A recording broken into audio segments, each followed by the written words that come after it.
अनेक लोक जे IT सेक्टरमध्ये काम करतात MNCs मध्ये, तर ते लोक मला असं विचारतात की जर त्यांच्या सॅलरी क्रेडिट नाही झाला असेल, त्यांनी 1 महिना पूर्ण काम केलं आणि त्यांना सॅलरीच त्यांची त्या महिन्याची नाही भेटली, तर काय केलं पाहिजे.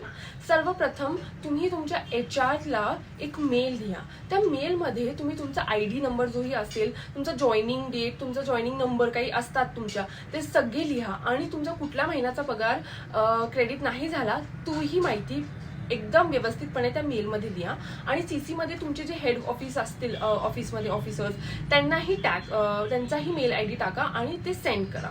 नंतर ना काही MNCs किंवा काही कंपनीजमध्ये त्यांचा एक इंटरनल कमिटी असतो ह्या सर्व गोष्टी हँडल करण्यासाठी.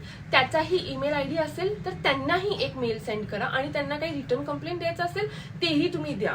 नंतर थोडा दिवस तुम्ही फॉलो अप करा.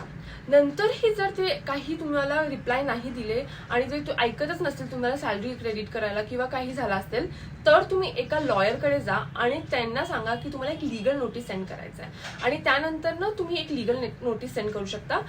फारदा लीगल नोटीस सेंड केल्यावर तुमचा सॅलरी क्रेडिट होऊन जातो. तर अशा कायदा जाणून घेण्यासाठी मला याने तुमच्या वकील त्याला नक्की फॉलो करा. जय हिंद, जय महाराष्ट्र.